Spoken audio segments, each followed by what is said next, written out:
Bien, bienvenidas y bienvenidos a todos los acompañantes que tenemos hoy en esta jornada, este sábado de Pocus en USPED. Así que yo voy a darle el pase ahora a Cecilia, abogada desde Perú, que va a presentar a nuestro disertante del día de hoy, que lo conoce y nos ha hecho el contacto para que pueda acompañar en la jornada de hoy. Así que Ceci, te escuchamos y ya estuvimos conversando un poco con Robert fuera de línea. Muchísimas gracias por acompañarnos en esta mañana de sábado. Ceci, te escuchamos. Ok, doctor, buenos días. Buenos días con todos los participantes. Un saludo grande desde Perú. Gracias por acompañarnos otro sábado más en Focus. Hoy día tengo el agrado de presentar a un amigo mío, a un gran amigo, es un gran médico y una gran persona. Él es el doctor Robert González. Robert González es cardiólogo pediatra de Perú. Él estudió en la Universidad Federico Villarreal y en la Universidad Cayetano Heredia, y ha hecho fellow en cardiología pediátrica en Brasil, en el Dante Passanese, y en Italia, en el Hospital de Cardiopatías de Niños. Él el día de hoy nos acompaña con una charla muy interesante para todos nosotros y que nos va a servir bastante en nuestra práctica diaria, como ese monitoreo ecocardiográfico en el niño crítico, desde lo básico. Adelante, Robert, y bienvenido. Ya está habilitado, doctor, para compartir la pantalla.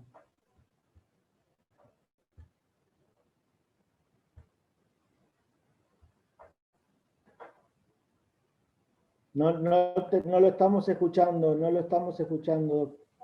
Está silenciado. Ok, ¿ahora? Ahora sí lo escuchamos. Ya Excelente. está habilitada la función para compartir pantalla. Ok, ahora le pongo. Mire, primeramente agradecido a Dios por este momento, al doctor Javier Ponce por esta invitación, también a la doctora Cecilia Taboada y a todos los miembros de la Sociedad de Intensivistas y este grupo que representa a toda Latinoamérica, ¿no? Primeramente agradecido por este momento, por esta oportunidad de poder compartirles aquello que también hemos aprendido y seguimos aprendiendo, porque algo que tiene la terapia intensiva, y creo que todos aquellos que vivimos esta experiencia, es que día a día uno va aprendiendo más cosas, no hay algo terminado, y que yo también soy un alumno también. Entonces, en todo momento aprendo de las experiencias de otros, aprendo del paciente, aprendo de todo, y agradecido a Dios por este momento.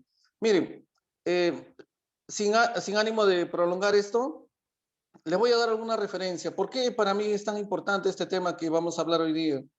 En la experiencia que tuve, primero, bueno, yo soy médico pediatra, como muchos seguro de los que están en el auditorio.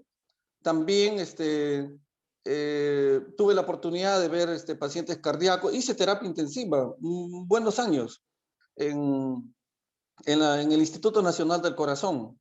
Entonces veía pacientes cardíacos. Yo todavía en ese momento no era cardiólogo pediatra, pero esto me llevó a tener mucha experiencia porque veía la colocación de monitoreación invasiva, no invasiva, ver el monitor cardíaco, pero como Dios es grande, Él siempre da la capacidad de poder entender muchas cosas, y porque Él nos conoce y sabe a dónde vamos a llegar.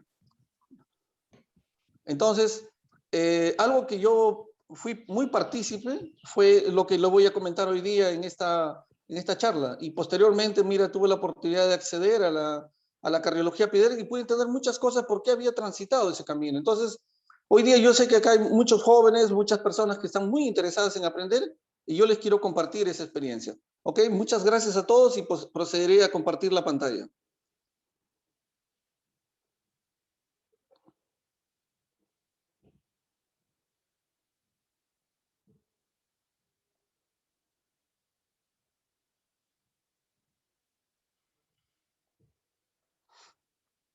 Una interrogante.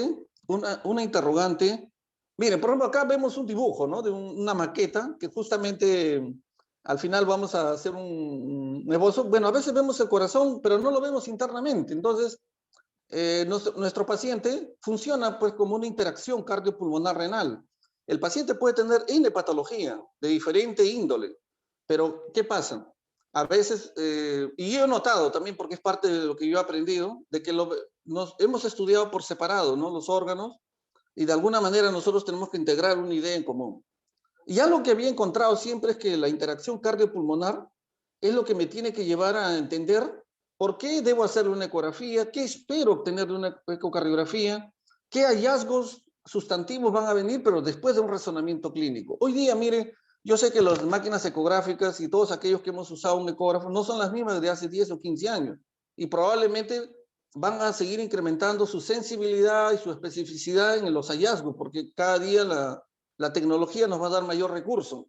Pero hay algo que no ha cambiado. Y eso yo sí veo que el terapista intensivo tiene una sensibilidad de poder percibir a través de la clínica, de la fisiología, de la hemodinamia, muchos cambios que justifican tomar conductas. Entonces, la ecocardiografía ha representado en sí una ayuda diagnóstica que va a corroborar, modificar, comprobar, ratificar o tal vez denegar un pensamiento clínico. Entonces lo que buscamos a través de esto es lo siguiente, miren, digamos, algo que me sirvió mucho porque en la primera etapa, como yo les manifesté, yo hice terapia intensiva cardiovascular y terapia en una unidad cardiológica. Venían pues los pacientes con diferentes patologías. En ese momento no tenía la oportunidad de todavía conocer a fondo la cardiología pediátrica, pero yo estaba ya al mando de una unidad. Entonces, súbitamente y rápidamente, comencé a entender, mire, y una cosa bien fundamental que me ayudó mucho a entender es conocer cómo es la fisiología y el funcionamiento del corazón. Entonces, esto puede parecer simple, pero nosotros tenemos que darle una valoración hemodinámica. Ejemplo, en este gráfico del corazón, yo puedo percibir algo que tal vez todos lo hemos visto, pero si alguien me preguntara cómo circula la sangre, yo diría, pues, la sangre, el retorno venoso viene por las venas cavas, llega a la aurícula derecha, pasa la válvula tricúspide, entra al ventrículo derecho, sale por la arteria pulmonar, acá, y vería, pues, ¿no? Llega a los pulmones, llega al pulmón, se oxigena, regresa a las venas pulmonares, sale a la aurícula derecha, izquierda, pasa a la válvula mitral, entra al ventrículo derecho y sale por la aorta. Entonces, esto parece muy sencillo, porque lo hemos repetido muchas veces, pero ¿qué pasa? Sea que yo maneje un paciente que tiene de base una cardiopatía congénita, o sea que no lo tuviere, el corazón, si bien es una unidad, se porta como una biunidad, donde si uno sabe muy bien, las variables que tiene el lado izquierdo con el lado derecho son diferentes. Digamos, la presión es mayor en el lado derecho, izquierdo, y acá es menor. La resistencia vascular sistémica es mayor en el lado izquierdo. La resistencia vascular pulmonar es menor. La saturación de la sangre en el lado izquierdo generalmente es arriba de 95. En el lado derecho es 60%, que es lo que ustedes sacan la saturación venosa media. Y una serie de variables adicionales a esto. ¿Y por qué es importante entender esto?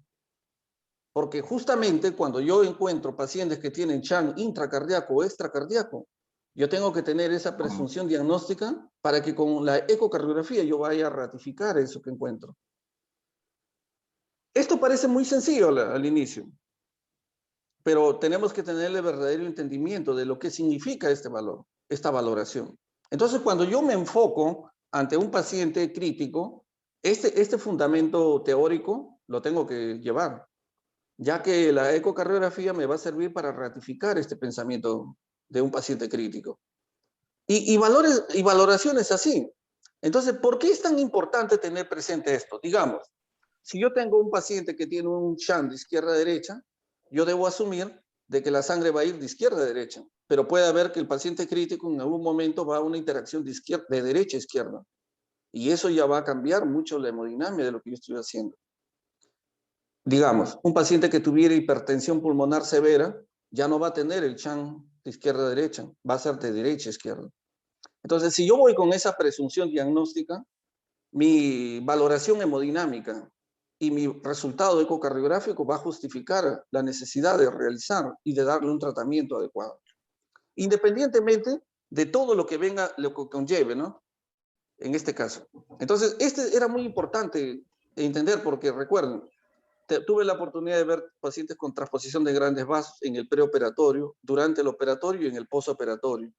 Entonces, haciendo una presunción de valoración en el pre, durante y el post, pude entender, mira, muchas cosas que es importante para un intensivista manejarlo.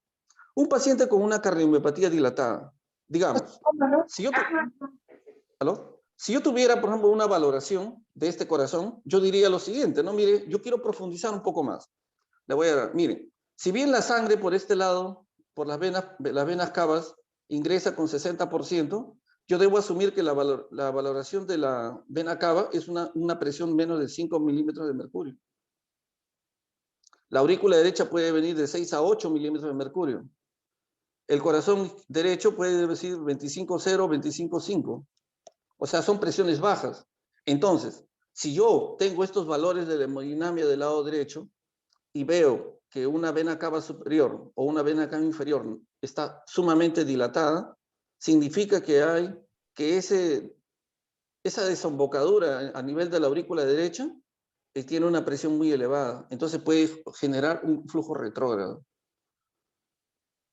Digamos, si yo encuentro un paciente que tiene hipertensión pulmonar y ya está haciendo disfunción del lado derecho, yo tengo que ir a valorar primero la función del lado derecho, pero tengo que entender que si hay una disfunción del ventrículo derecho, esto va a comprometer la válvula tricúspide, la aurícula derecha y por ende este retorno venoso sistémico a través de las venas cava inferior y superior. Entonces, ya mi ecocardiografía va muy dirigida a encontrar esa valoración que estoy buscando. A la inversa, en el lado izquierdo, tengo una vena pulmonar que también tiene una valoración menos de 8 milímetros de mercurio, una aurícula izquierda que puede ser de 8 a 10, y un ventrículo izquierdo que sí puede tener 80, 70, 30. Entonces, al tener yo esta fijación sobre lo que puede ser un parámetro normal, si yo encuentro, digamos, una aurícula izquierda dilatada, puede asumir de que o hay un gasto pulmonar muy aumentado que llega a través de las venas pulmonares, ejemplo, un ductus arteriosus, o puede ser que el ventrículo izquierdo tenga una disfunción diastólica que está comprometiendo y aumenta la presión en la válvula mitral y por ende esa aurícula tiene un llenado activo muy hipertenso, digamos, para decirlo de una manera, y hace que se dilate la aurícula izquierda. Entonces, toda esta valoración es lo que me lleva a pensar ante qué paciente estoy. Entonces, si bien es una biunidad, funciona como una unidad. Entonces, en este punto, yo tengo que valorar cuál es de qué lado está comprometido el corazón o si es una afectación global, ¿no? No olvidando lo siguiente, de que si hubiera un shunt, recuerden, existe un término llamado QP-QS. Entonces, en relación de este shunt, a medida que va incrementándose el flujo pulmonar o el QP, va a haber una disminución del QS. Y esto puede generar a nivel del lado izquierdo una disminución del riego sanguíneo, una disminución de la presión arterial, diastólica. Y algo que entendí muy bien es que el ventrículo izquierdo siempre busca mantener su gasto sistémico. Y el gasto del lado derecho busca mantener una buena oxigenación a través de la arteria pulmonar. Pero esto que es tan importante, yo también tengo que valorarlo, porque puede ser que en las unidades donde ustedes participan, pueden llegar pacientes que tienen cardiopatías muy complejas, y uno lo ve vivo. Digamos, si yo recibo un paciente con un ventrículo izquierdo hipoplásico, definitivamente su gasto sistémico está alterado, porque incluso la aorta puede no existir, pero esto está mantenido por un ductus arteriosus, que va de un shunt de derecha a izquierda. Entonces, ahí se ve, por ejemplo, presiones diferenciales, tanto en el miembro superior izquierdo como en el miembro inferior izquierdo, así como la saturación que puede haber en uno u otro órgano o otro miembro. Entonces, esta valoración, ¿a qué más me debe llevar? A no olvidar jamás la fase del ciclo cardíaco. Y lo hago recordar, ¿por qué? Digamos, Existe una fase, pues, de contracción isovolumétrica, una fase de eyección, una relajación isovolumétrica y un llenado ventricular. Entonces, estas fases, si, independientemente de la condición del corazón, sea que tenga una cardiopatía de base o sea que sea un corazón normal, el corazón busca mantenerlo. ¿Y por qué lo llevo tan presente esto? Mire, este ya es el funcionamiento en sí en la íntima. Ejemplo, si yo tengo una cardiomiopatía hipertrófica de base, este paciente la diástole está alterada porque no hay un buen llenado. Entonces, yo tengo que fijar dos variables cuando yo quiero intervenir, digamos.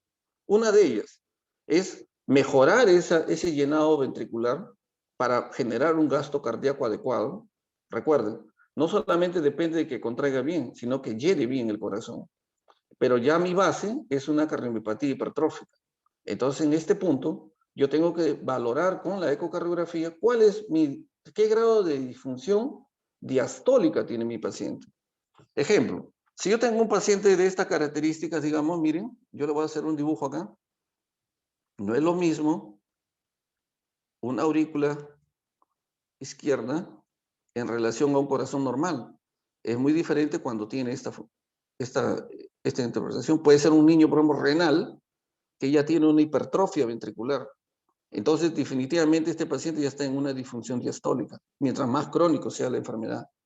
Esta alteración en el llenado va a generar un aumento de la presión final de diástole en este ventrículo izquierdo, que va a alterar a esta válvula mitral y por ende no va a favorecer el llenado aurículo-ventricular. Y esto va a repercutir en las venas pulmonares y por ende va a generar una hipertensión venocapilar. Miren, esta valoración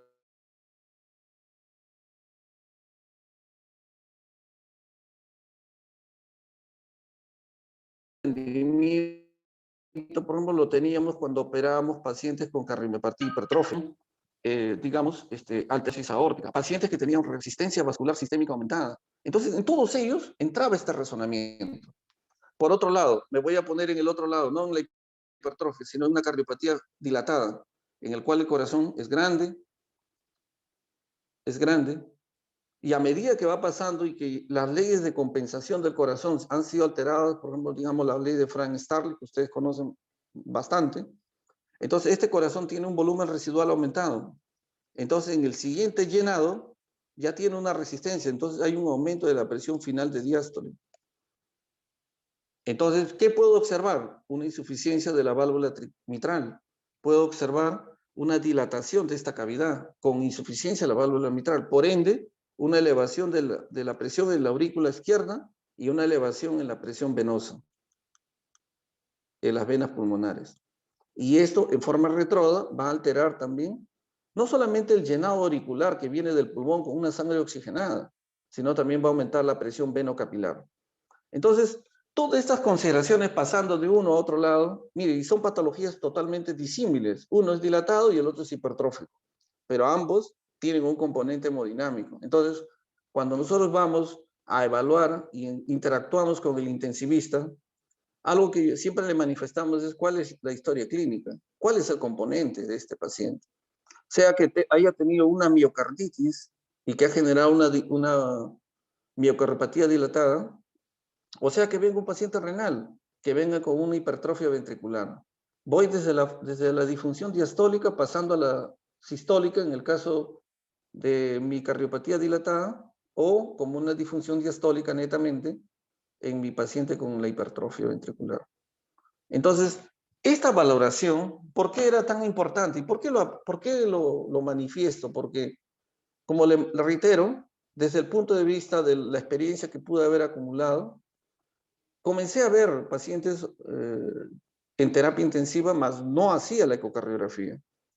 Pero sí tenía un entendimiento o iba conociendo a través de la experiencia diferentes matices que venía en el paciente.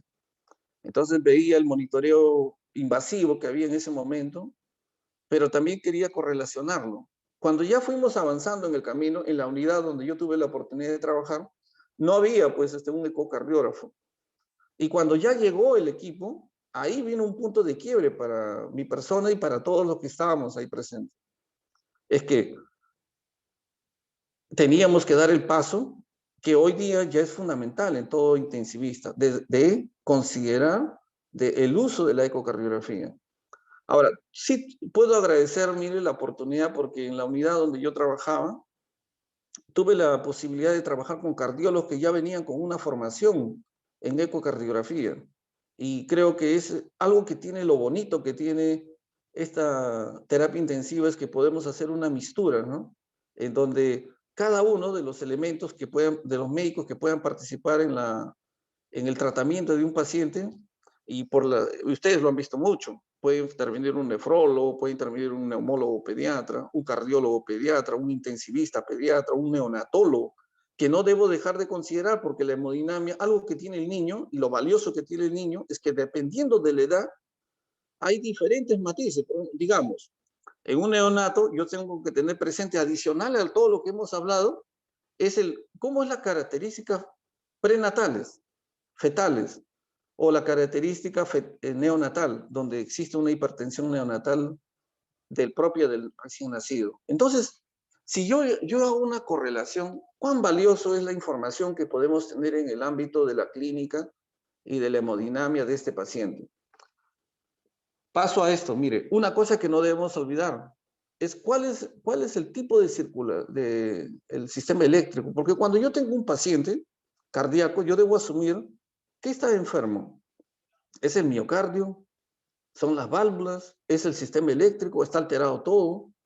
¿Hay la presencia de shunts, intra o extracardíacos? Entonces, cuando yo hago esa valoración, mi búsqueda sigue siendo, se va a profundizar a medida que se van dando los acontecimientos. Entonces, puse esta lámina en blanco para dar un matiz. Mire, por ejemplo, digamos, el día de ayer tuvimos la oportunidad de ver un paciente, digamos, con hipertensión pulmonar. Desde mi concepción como cardiólogo pediatra, yo le voy a hacer un esquema, mire. Antes de pasar a la otra parte. Ya. Bueno, mire. Digamos, este es el pulmón. Estas son mis arterias pulmonares. Acá está mi válvula pulmonar. Este es mi ventrículo derecho. Esta es mi aurícula derecha.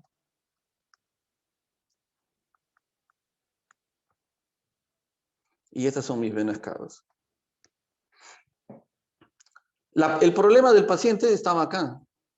Era una hipertensión pulmonar severa, que había sido medido aproximadamente en 100 milímetros de mercurio. Una cosa muy severa, de 80 a 100. Esa era la valoración que tenía. Ya los médicos que habían tomado la iniciativa de tratamiento le dieron sildenafil, estaba en ventilación bafo. O sea, tal vez algunas unidades pues tienen la posibilidad de usar óxido nítrico. En este lugar no tenían esa posibilidad.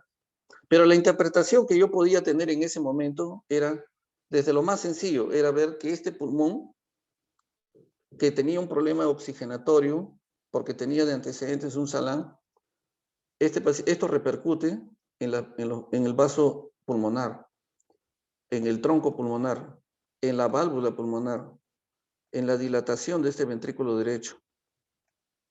Y yo le pongo como una observación. Mire, cuando yo observo una imagen en 4 cámaras,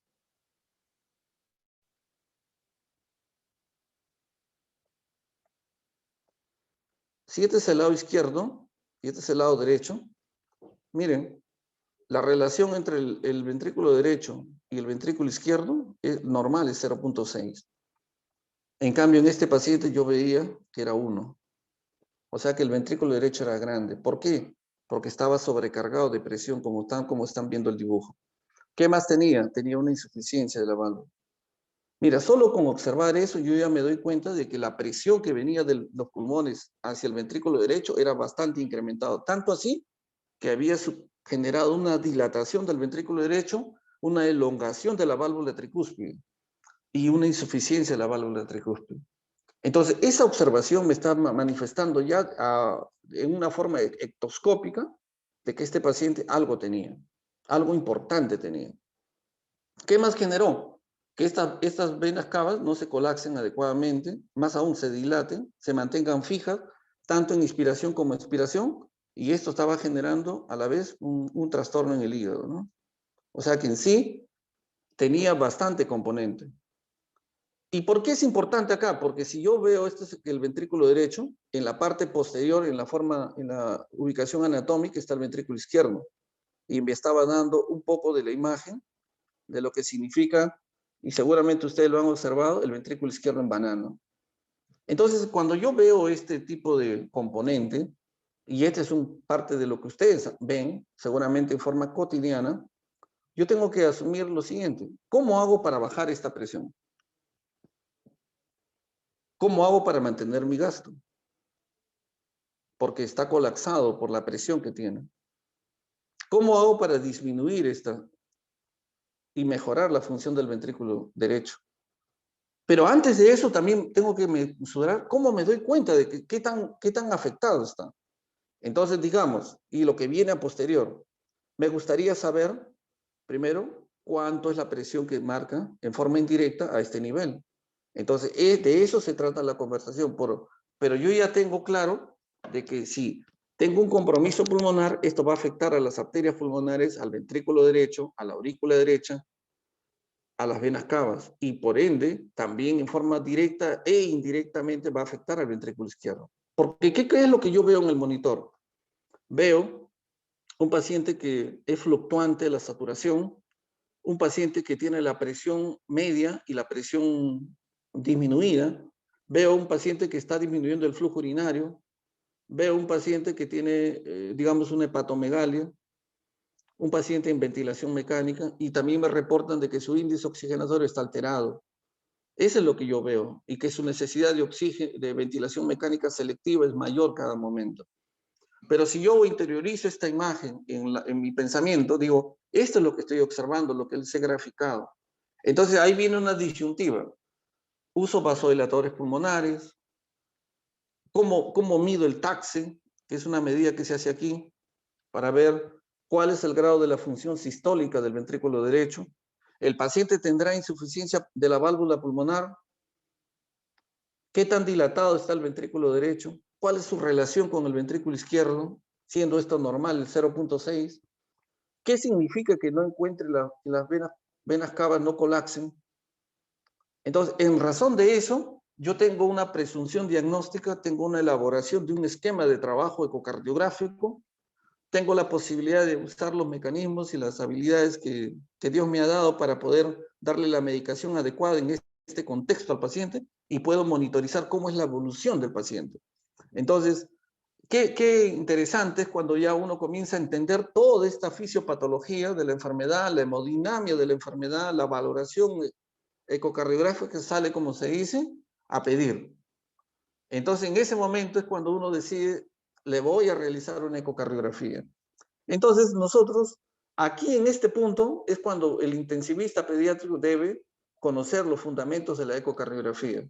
¿Para qué? Para que cualquier valoración que hiciere va a redundar en la mejoría de su paciente, porque como les manifesté inicialmente, va a concretar un diagnóstico, va a concretar un planteamiento terapéutico, o va a medir cuáles son las implicancias de su tratamiento. Entonces, realmente, pues, esto es muy valioso, porque esta interacción que he hecho, este correlato inicial, nos va a llevar al conocer esto. Entonces, la ecocardiografía, como ustedes saben, ya desde el tema cardiológico, nosotros tenemos 5 ventanas.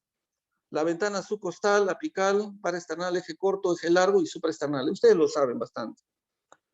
Pero como yo ya tengo un contexto hemodinámico en el cual ya elaboré una presunción, mi búsqueda va a ser muy selectiva. Recuerden, no estamos ante un paciente ambulatorio donde yo puedo tomar muchos minutos, puedo tomar mucho tiempo para realizar.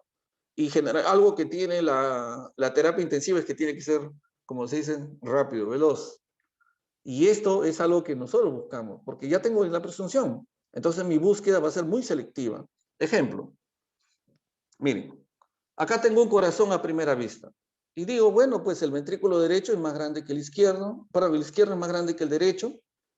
El izquierdo tiene forma de una bala, veo 4 cavidades, veo un funcionamiento acorde, o sea, como que ya desde la primera visión, ya yo estoy viendo que algo está normal ahí. Entonces, ¿por qué es importante conocer lo normal? Porque también de esa manera voy a reconocer lo patológico. Pero mire, le voy a mostrar algo.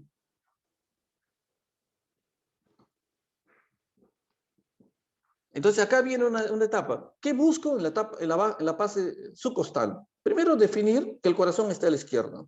Generalmente los pacientes, nuestra ubicación es en la evocardia. Esto es bien importante porque no es lo mismo que el corazón esté al lado derecho o que esté desplazado al lado derecho. Puede ser que mi problema sea un hemotórax, atención, y está desplazando el corazón, o puede ser que el paciente crítico vino pues con una hernia diafragmática, ¿no? Entonces esto ya también me pone a otro lado, ¿ok? ¿Qué más busco? Mire, por ejemplo, acá hay una imagen bien interesante. Abajo me permite ver las venas cavas. En esta imagen típica, aurícula derecha, donde yo coloco el traductor, este punto, más o menos a las 3 de la tarde, debajo del esternón. Me permite definir, por ejemplo, acá, mire, esta es la aorta, acá está la vena suprahepática. ¿Qué más puedo ver? Que el paciente tenga 4 cámaras. ¿Qué más me permite ver? Las venas cavas. Eso lo voy a analizar después, pero por eso quiero darle un esbozo anatómico rápidamente de lo que ya puedo ir observando. ¿Qué más me permite ver? El tabique interauricular, donde yo observo que generalmente va dirigido hacia la izquierda, hacia la derecha, perdón, de la aurícula izquierda, ya que la presión, como les vuelvo a reiterar, acá es de 8 a 10 y de acá es de 6 a 8. Entonces, teóricamente, si hay un foramen ovalo y un CIA, el chat debe ir hacia la izquierda. Y si no viene ninguna comunicación, el tabique debe ir hacia la derecha. Pero si va en sentido inverso, ya me está justificando desde el inicio que hay una hipertensión o hay un aumento de la presión del lado derecho.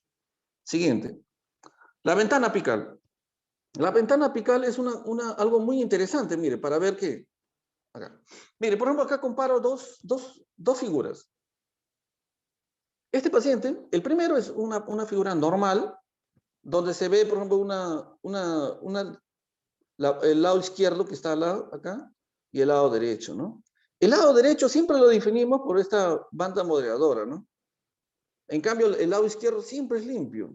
Mire, por ejemplo, forma de una bala. Tiene forma de un balín. 4 cavidades.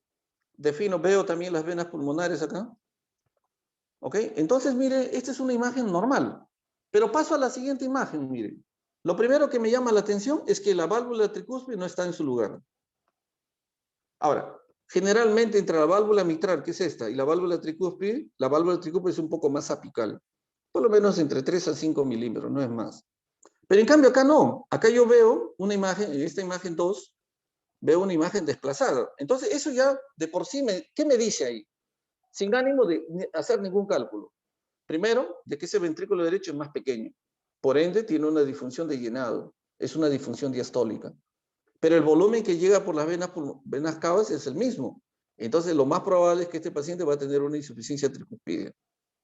Acá me interesa ver cuál es el grado de desplazamiento. Si es más de 10 milímetros, estoy ante una implantación baja de la válvula tricúspide. Y si tiene algunas características, de repente estoy ante una anomalía de Einstein. Y esto hay que tenerlo bien presente, miren. ¿Por qué? Porque generalmente el Einstein con atresia pulmonar es el Einstein neonatal, con tipología neonatal y requiere tratamiento neonatal.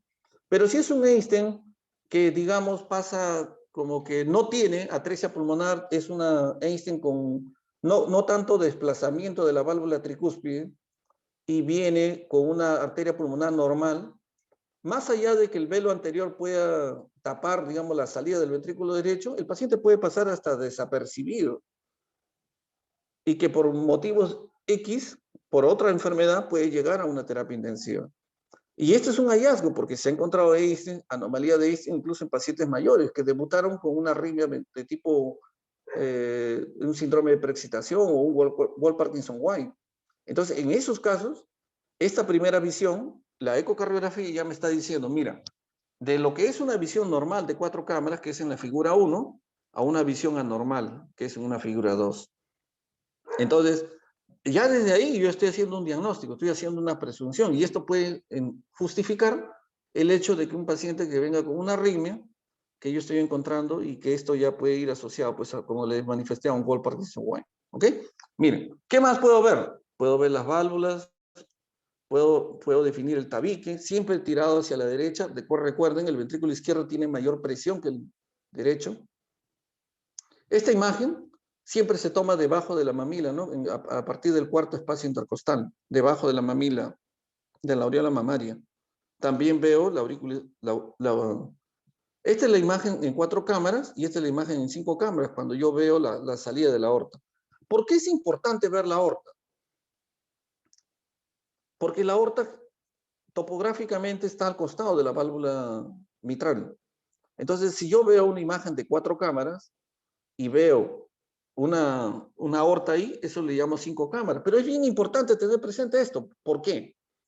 Porque un concepto que existe en cardiología pediátrica, yo le mencioné el primero. El corazón izquierdo busca mantener su gasto sistémico y el derecho su gasto pulmonar. Y que hay una interacción entre eso. El segundo principio es que esto se maneja como una interacción cardiopulmonar renal. Y la tercera, que es bien importante, es que la aurícula derecha corresponde al ventrículo derecho y el ventrículo derecho corresponde a la arteria pulmonar. Y la aurícula izquierda al ventrículo izquierdo y a la aorta. Si yo no veo esa correlación, hago presente que puede haber una disociación ventrículo arterial, tipo transposición de grandes vasos. Les menciono esto porque, miren, yo sé que en una terapia intensiva uno no escoge al paciente, viene todo, la puerta está abierta para todos, para todo aquel que lo necesita. El eje paraesternal, eje corto, esta es una imagen bien interesante, miren. Se toma a partir en el tercer espacio intercostal, tercer o cuarto espacio intercostal, dirigido hacia el lado derecho. Miren, acá se ve las imágenes de la arteria pulmonar, el ventrículo derecho, la aurícula derecha, la aurícula izquierda. O sea, toda la imagen completa se ve en esta posición. ¿Qué nos interesa acá ver? Inicialmente, ¿cuál es la relación entre el ventrículo izquierdo y el ventrículo derecho? Esto es bien importante que lo voy a referir después. Miren, digamos, en esta posición yo encuentro un CIB, miren. Y por su posición es un CIB perimembranoso. ¿Qué más puedo ver en esta imagen? Algo que está de moda hoy día. El síndrome de Kawasaki. Dilatación de la arteria coronaria izquierda. Normalmente una arteria puede medir 2, 3 milímetros en un niño pues, de 15 a 20 kilos. Acá en este caso estaba dilatado, de una dilatación leve, ¿no? Esta imagen, ¿dónde se puede ubicar? En su costado. Ahora, ¿por qué es importante esta imagen también? Bien importante. Porque puede llegar un niño con una insuficiencia, digamos, con una disfunción ventricular severa, catalogado como una cardiomiopatía dilatada. Pero también ahí puede haber un diagnóstico cardiológico. Si bien yo puedo tener antecedentes de miocarditis, y si no lo tuviera, una patología que no es tan rara, lo hemos visto más de una vez. Niños que fueron catalogados como una miocardiopatia dilatada tenían asociado una arteria coronaria anómalamente implantada, lo que le llaman alcapa. Entonces se ve, esta es una imagen muy importante para ver en un niño que tiene con disfunción ventricular. En todo niño que tiene dolor torácico, en todo niño que tiene una disfunción ventricular severa, independientemente de la causa, hay que ver cuál es el implante de la coronaria y eso se ve en esta imagen subcostal. Miren, por ejemplo, acá es un paciente que tuvo un CIB. Miren, esta es la imagen 1 del mismo paciente y esta es la imagen 2. A este paciente fue operado del corazón. Se le hizo, miren el tamaño de la pulmonar en relación a la aorta. Se le hizo un banding pulmonar como una medida de rescate, porque este paciente estaba conectado a un ventilador mecánico y no podía salir. Era un paciente pequeño. Entonces, si bien no se consideró la cirugía correctiva, no por la edad, sino por la complicación y la implicancia que tenía. Era un paciente muy disfuncional. Se consideró hacerle un banding pulmonar y, bueno, pues fue muy exitoso el tratamiento. Ya el paciente ya se corrigió. Le hacemos seguimiento a estos pacientes. Y esto es bien importante, porque nosotros tenemos que tener una correlación de nuestro paciente. Algo que a veces, olvidamos es ver cómo terminó nuestro paciente. O sea, hacerle el seguimiento de todo el circuito y ver qué se proyecta de ahí para adelante. Tal vez nosotros en cardiología, algo que hacemos es seguir a nuestro paciente y ver en dónde terminó. Mira, esta es la siguiente imagen. Este es el eje largo. Si en el eje corto mi traductor va dirigido hacia el lado izquierdo, en el eje largo yo busco el lado derecho. ¿Por qué es importante esto? Porque si yo encuentro un paciente con soplo, en esta imagen yo observo, mire, el tabique completo, pero en esta imagen no observo el tabique completo. Veo una comunicación, o sea, un shunt. Entonces, en este shunt yo me hago algunas preguntas. el flujo de dónde va. Teóricamente debe ir de izquierda a derecha, pero si hay un componente de ventrículo derecho a ventrículo izquierdo, por la coloración propia del Doppler color, definitivamente estoy ante un paciente con hipertensión pulmonar ya importante, digamos, para decirlo de alguna manera. Ahora viene otra imagen que sí es bien importante siempre verlo, la imagen supraesternal. Esto está puesto en la horquilla esternal con el traductor dirigido hacia la oreja izquierda. Esta es la imagen teórica. Pero miren, ¿qué imágenes hemos visto? Miren, por ejemplo acá. Este es un ductus arterioso, importante. Miren, no tiene, es una fase sistodiastólica pareja. Y esta era su expresión, digamos, en el Doppler pulsado.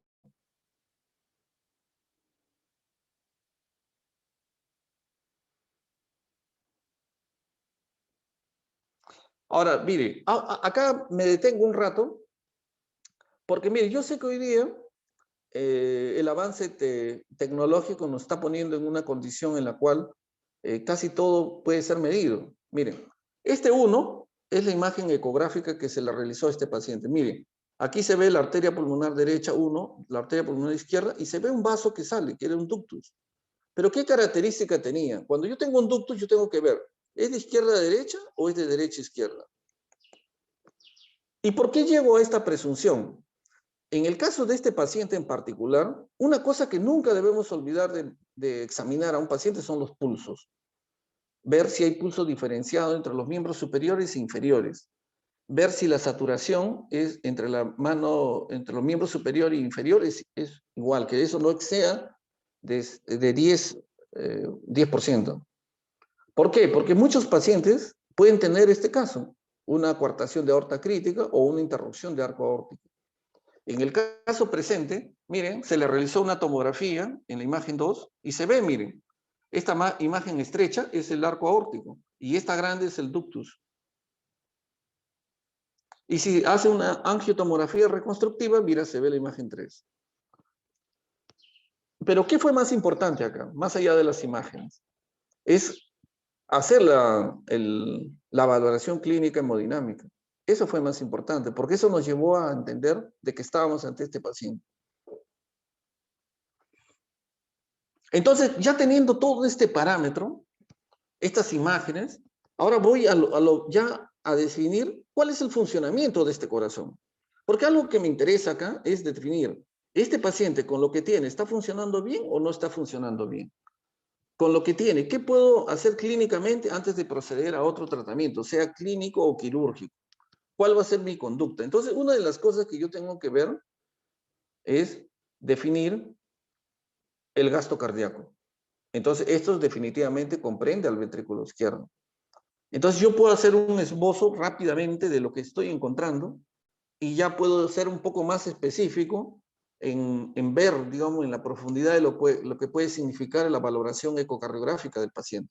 Digamos, una cosa que me llama, que busco siempre, es el índice cardíaco. Recuerden, el corazón, para hacerlo de una manera sencilla, digamos, si un paciente tiene una frecuencia de 80 latidos por minuto, el flujo no es constante, el flujo es como en conos. O sea, esto tiene un volumen, esto tiene un volumen, esto tiene un volumen, esto tiene un volumen. Entonces, la multiplicación de todos estos volúmenes, que en este caso de ejemplos es 80, esto representa un cono, o sea que representa una imagen así, digamos. Entonces, este es un volumen de sangre. Si nosotros recordamos la valoración de este cono, esto tiene una área circular. Entonces, una área circular tiene es pi por radio cuadrado, teniendo presente que 2 veces el radio es el diámetro.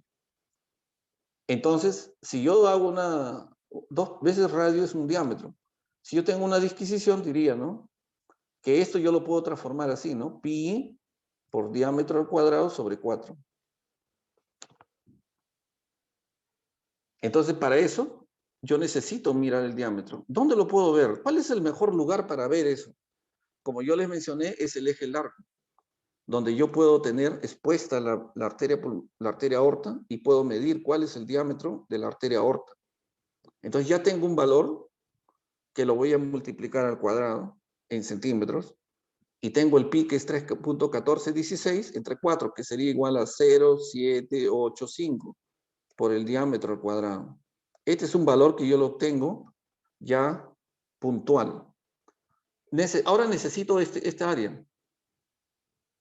Cuando yo coloco el Doppler pulsado en la imagen 4 cámaras, o mejor dicho, en 5 cámaras, cuando veo la aorta, en esta posición yo voy a ver esta imagen en la traducción del Doppler, cuando yo lo pongo en Doppler pulsado. Yo puedo hacer, como se dice, graficar el borde o el perímetro, y acá me va a salir el BTI. Entonces, si yo multiplico ambos, aquí me va a salir un valor en centímetros cúbicos. Y esto multiplicado por 80, que era nuestro ejemplo, nos va a salir un número que dividido entre 1000 me va a dar una cantidad de gasto cardíaco en litros. Y si esto yo lo pongo en correlación con la superficie corporal, me va a dar el índice cardíaco. Entonces, yo tengo que tener presente en qué posición lo voy a ubicar y qué es lo que espero obtener. ¿Ok? Entonces, digamos, acá está el BTI, ¿no? Mire, todo el perímetro. Entonces, volviendo a hacer un repaso, digo, bueno, es 0,785, que ya saben que sale de dividir pi sobre 4 por el diámetro que yo puedo encontrar en la imagen eje largo, y esto multiplicado por la frecuencia cardíaca me va a dar el volumen sistólico total, que es el área de la salida del ventrículo izquierdo por el BTI. Entonces, esto dividido entre la superficie corporal me va a dar lo que es el gasto inicial. ¿Por qué es importante encontrar este valor? Porque ese es mi objetivo que yo tengo que buscar. O sea, ya hice mi valoración clínica, hice mi valoración fisiopatológica, hice mi valoración hemodinámica con la valoración que hemos mencionado, y yo ya tengo que entrar a la ejecución. Porque un dicho que se tiene mucho acá en nosotros dice, pero bueno, dime, ¿y esto, qué hago ahora con esto? ¿Cómo lo consumo, digamos, no? Entonces, mi objetivo final es encontrar mi gasto cardíaco. Si yo mantengo mi gasto cardíaco adecuado, con la medicación adecuada, con todo, entonces yo realmente estoy considerando que un paciente que entró en desequilibrio hemodinámico está entrando en un equilibrio hemodinámico. Y ese es un punto en el cual yo puedo manejar a mi paciente, independientemente de la condición como el paciente haya llegado. Y creo que ese es el objetivo que todos ustedes buscan. ¿Qué más busco?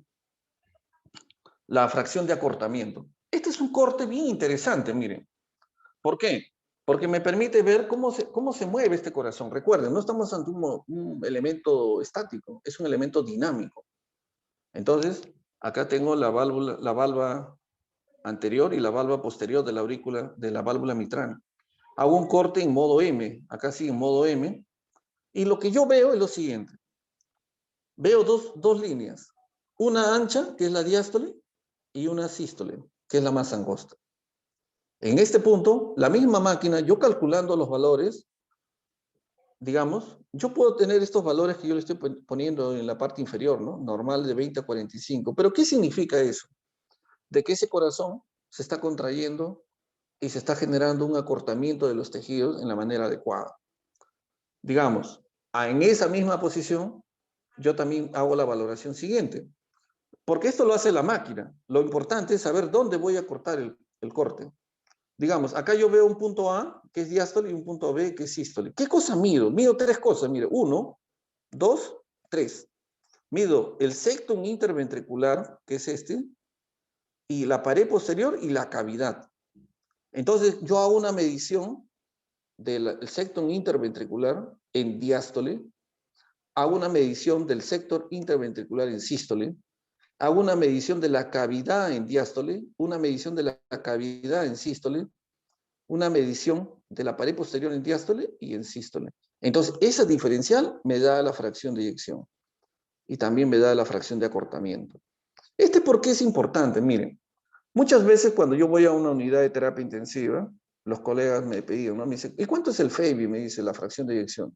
Pero ya creo que algo hemos entendido, en el sentido de que no solamente yo puedo tener una buena fracción de eyección, digamos, en un paciente con cardiopatía hipertrófica, al contrario, puede salir 80 o más. En un corazón hiperdinamico puede haber una fracción de eyección muy importante.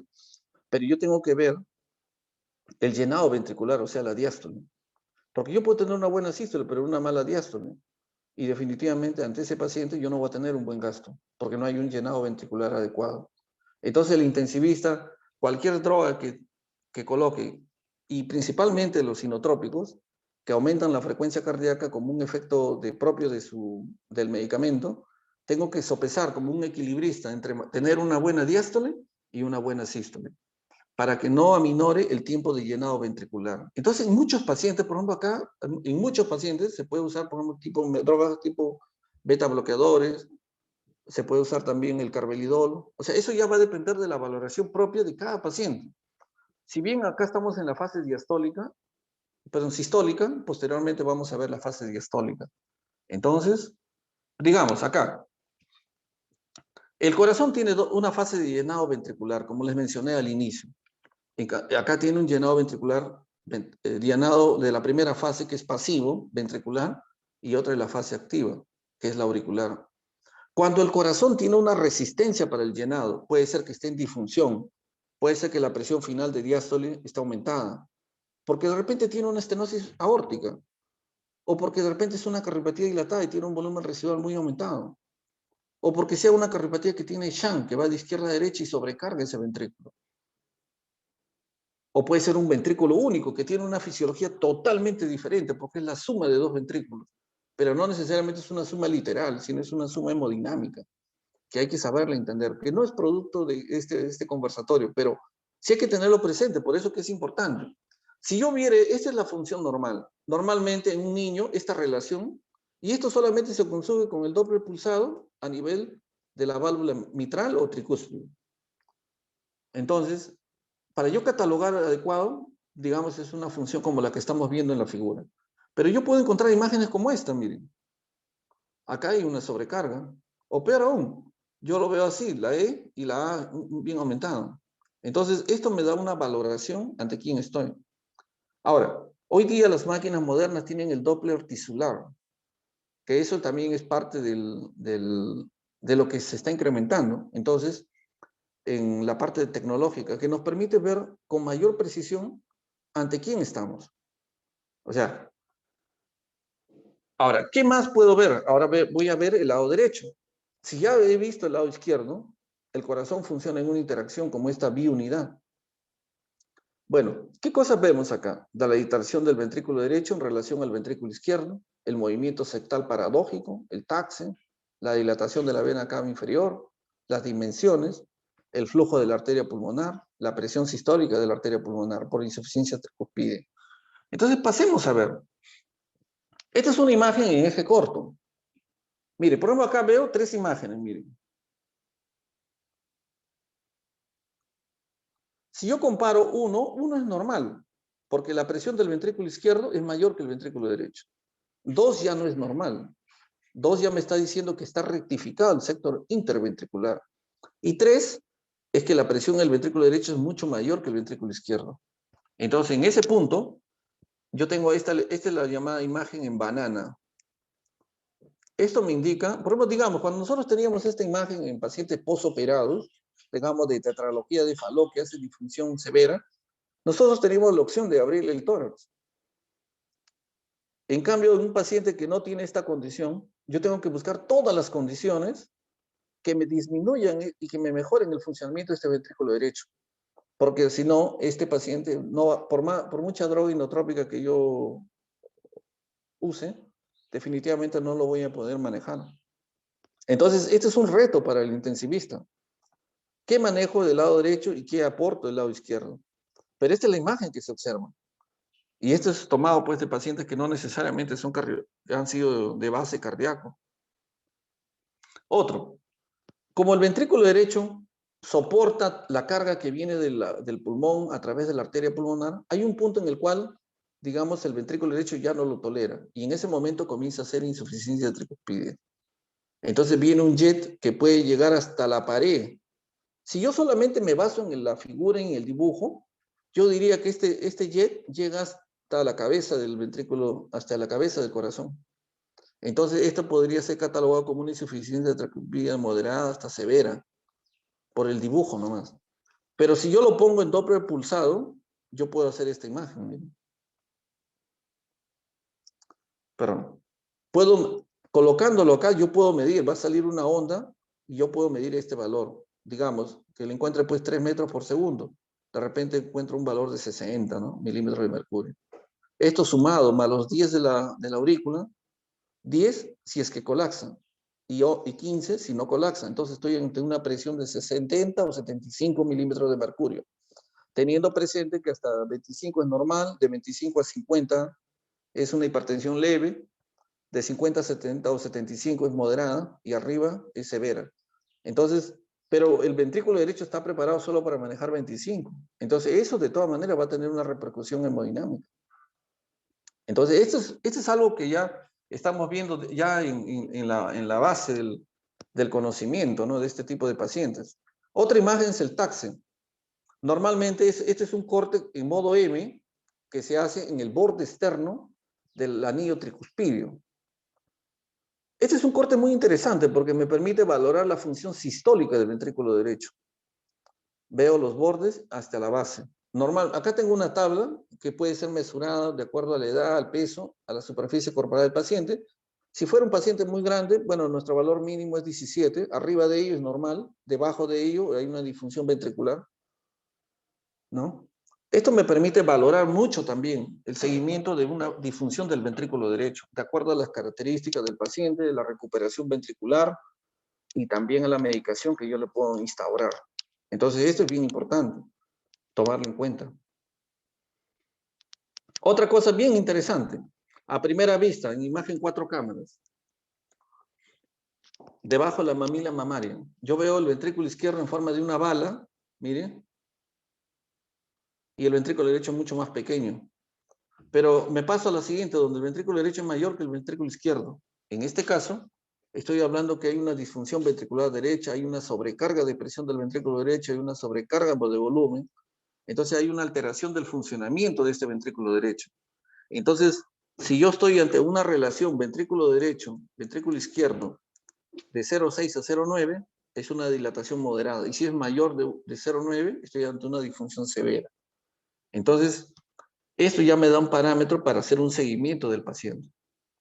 Puede ser que esté dilatado y no haya insuficiencia tricuspidia. Entonces yo no voy a tener un valor exacto, una valoración exacta del grado de hipertensión pulmonar. Pero lo que sí voy a tener es que ese ventrículo derecho está sobrecargado de presión y probablemente venga de una forma retrógrada desde el pulmón hacia el ventrículo derecho. Otra función, el colapso de la vena cava. Nosotros podemos hallar esta imagen en la imagen subcostal, como le mencioné al inicio. Es solamente observar cómo se porta a través de los movimientos respiratorios la válvula tricúspide, la vena cava inferior. Si esto colapsa más del 50%, debo asumir que la presión en la aurícula derecha es menor de 10. Si colapsa menos, es más de 10. Si no colapsa nada, debo considerarlo 20. Hemos tenido casos de pacientes con HTP severa, independientemente de la causa por la cual haya llegado a esa condición, que este es un mecanismo de valoración para ver cuál es el compromiso hemodinámico del lado derecho. Tomando presente de que si ya estoy ante este paciente, tengo que calcular el TACSE, tengo que ver cómo está la disfunción de la válvula tricúspide, qué grado de hipertensión pulmonar tiene, cuál es su relación entre el ventrículo derecho y el ventrículo izquierdo. Entonces, ¿qué es lo que hago en sí? Hago un correlato ecocardiográfico que me va a plantear dónde estoy y a dónde quiero llegar. ¿Qué es anormal y qué es normal? ¿Qué medicación le he dado? ¿Qué cosas estoy implantando? ¿Y qué cosas podría hacer? Entonces, hoy día estamos ya en esta valoración. Hemos visto el lado izquierdo, hemos visto el lado derecho. Hay otra valoración que podemos hacer. Por ejemplo, con respecto al patrón de llenado ventricular. Mire, por ejemplo, esto es normal. Esto ya tiende a que hay un contexto de una alteración en la relajación. Esto es anormal. Y esto también es anormal. Pues hay una inversión. Entonces, ¿qué podemos decir hoy ante esto? Bueno, acá está el Doppler, lo que le mencioné al inicio, el Doppler tisular. Entonces, tengo la posibilidad, pues, a través de la ecocardiografía, manejar muchas variables. Ahora, si ya yo estoy ante un paciente que es cardíaco, definitivamente la valoración inicial va a tener otra configuración. ¿Por qué? Porque ya de repente parto con una disfunción. Y acá es bien importante, miren, algo que conversamos mucho con cardiólogos intensivistas, pacientes que manejan ECMO, o médicos que manejan ECMO, que manejan óxido nítrico, neonatólogos, pediatras, intensivistas, ginecos, tetras también, que hoy día están entrando a esta valoración porque antes ellos habían desarrollado la cardiografía fetal, pero apoyados por un cardiólogo o teniendo los conocimientos de lo que significa la hemodinamia, podemos anteponer un diagnóstico, anteponer una posibilidad terapéutica y que debe ser valorado in situ en el momento que nazca el paciente. O sea, en realidad, nosotros tenemos un espectro tan amplio y creo que el intensivista en la posibilidad que tiene para manejar al paciente crítico, tiene todo este bagaje de posibilidades para poder usar en forma muy concreta, ¿no? La ecocardiografía. Definitivamente, mire, acá estoy mencionando algunas partes de los parámetros ecocardiográficos, la monitorización hemodinámica, la estimulación visual de la función del BI sobre el BD, importante, el colapso sistólico de la cavidad del ventrículo izquierdo, la fracción de eyección, acortamiento, el gasto cardíaco, el BTI, el volumen en una unidad de tiempo, el flujo pulmonar y la insuficiencia tricuspidia, el taxe, el Doppler tisular, tanto en la pared del ventrículo derecho como el izquierdo. Entonces, ¿qué nos permite ver todo esto? No solamente ver algo que siempre les reitero, ¿no? A todos aquellos que han tenido la oportunidad de compartir con mi persona, con el grupo en el cual trabajamos, es, mira, tenemos que pasar por la anatomía, por la fisiología, la fisiopatología, la hemodinámica, y que la ecocardiografía sea tu respuesta a lo que tú has valorado. Y que realmente, miren, ante eso yo saco una conclusión, si este paciente es de necesidad clínica o de necesidad quirúrgica. Y si bien hoy día la tecnología está dándonos otras variables, otras posibilidades diagnósticas a través de equipos, no debemos olvidar, mire, y esto lo tiene bien desarrollado el intensivista, y por eso acepté pues esta invitación de Cecilia, de usted también, doctor, tener presente que el paciente no ha cambiado. El paciente sigue mostrando toda esa rica signología clínica y que nosotros debemos valorarlo y darle pues este momento, pues agradecerles a ustedes. Si hay alguna pregunta al final, yo estaré dispuesto a comentarles o tal vez escuchar los comentarios también del auditorio y agradecerle a Dios, mire, por esta oportunidad de poder compartir con ustedes y muy agradecido. Yo creo que yo soy el más beneficiado en este punto y poder compartirles esta experiencia que pude haber desarrollado en mi proceder profesional. Muchas gracias a todos. Muchísimas gracias, doctor. La verdad es que por suerte esto queda registrado para que lo podamos volver a ver y repasar. Así que inmensamente agradecido de su generosidad de poder compartir este momento y esta calidad pedagógica con todos nosotros. Vamos a abrir los comentarios. Muchas felicitaciones por el chat. ¿Alguna duda, algún comentario para el doctor? Me avisan y les abro el micrófono. Acá pregunta David Pascual. Hola desde México. ¿Cuáles son los errores comunes al medir el BTI? No, eso no. ¿Me escucha? Sí, doctor. Sí. Sí. ¿Cuáles son los errores comunes al medir el BTI? Bueno, acá, miren, voy a estar acá. Miren, acá tengo un corazón con una maqueta. A veces pasa lo siguiente, que yo no coloco bien la imagen en cuatro cámaras. O sea, puede darse el caso de que, digamos, el paciente por la...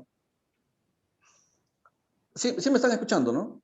Sí, o sea, sí, una cosa bien importante es la ubicación del traductor y la relación con el paciente. O sea, puede ser que el corazón pueda tener una ubicación diferente, digamos, o está desplazado, o tal vez yo no tenga maniobrabilidad para poder obtener el momento, digamos, el corte adecuado. Yo si bien mencioné un ángulo de 20 grados, es que una dificultad que a veces tenemos es que tengo que ponerme muy hacia la izquierda, o sea, más allá de la mamila, entonces encontrar la ubicación exacta. Ese es un punto en el cual ya el corte no sale la onda adecuada. Entonces, al salir una onda inadecuada, puede ser que de repente en ese momento yo no pueda medir en la manera más adecuada, digamos. Otro punto es ver cuando de repente el corazón está en una función hiperdinámica y yo sobrevaloro el Doppler que ocurre a ese nivel. Otro tercer punto es que de repente la velocidad de que viene de la eyección es muy aumentada, en el cual, digamos, si la velocidad es arriba de 2 metros por segundo, yo tengo que usar el Doppler pulsado. Entonces, esas son las dificultades, a menos que el paciente ya de fondo traiga, por ejemplo, una estenosis o en su defecto tenga una resistencia vascular aumentada. Entonces, todo ese contexto es lo que yo tengo que valorar en el contexto de este paciente. Miren, algo de nuestra experiencia es que como yo les manifesté, nosotros poníamos drogas inotrópicas porque todavía queríamos mantener una fracción de eyección adecuada. Entonces, cuando yo pongo, digamos, adrenalina, noradrenalina, yo estoy aumentando la resistencia vascular sistémica. Entonces, eso me puede dar una valoración que tengo que mensurar en el punto en el cual encuentro. O sea, la ubicación, el Doppler, la velocidad, el corte, el hecho que a veces sobreagregamos en el perímetro. Todos esos son valores que puedo tener en cuenta. Por eso que, mire, algo que tiene la ecocardiografía es que yo lo puedo hacer en múltiples veces. Y puedo encontrar de que si yo tengo una persona que realmente, un colega que tiene la pericia de poder hacer, definitivamente va a encontrar el punto adecuado en el cual él va a hacer la medida. No es invasivo, no trae mayores cosas y puedo medirlo en el momento que uno lo requiera, ¿no? Así es. Muchísimas gracias, Robert. Más palabras de felicitaciones. Me parece que te vamos a volver a invitar más adelante para otra charla. Te vamos a seguir abusando de tu generosidad. Así que... Mire, doctor Javier, mire, yo, como le digo, yo soy el más agradecido. Me gusta compartir, hablar de este tema. Bueno, de repente en algún momento, si Dios lo permite, hablar personalmente, cuando ya pasen muchas de las cosas que están aconteciendo hoy día. Pero a través de Cecilia y de todos ustedes, yo les agradezco y estoy a su servicio cuando usted lo requiera. Y aquí presente, que Dios lo bendiga. Y de acá desde Lima, Perú, un saludo a todos los hermanos latinos. Y estoy acá presente. Muchísimas gracias. Disculpen, nos quedan algunas preguntas por ahí, pero las vamos a dejar pendientes por una cuestión de tiempos y horarios. Que tengan hermoso fin de semana y seguimos en contacto. Gracias por estar acompañándonos. Y acá estamos. Gracias, Doc. Hasta luego. Cuídense. Un abrazo. Hasta luego.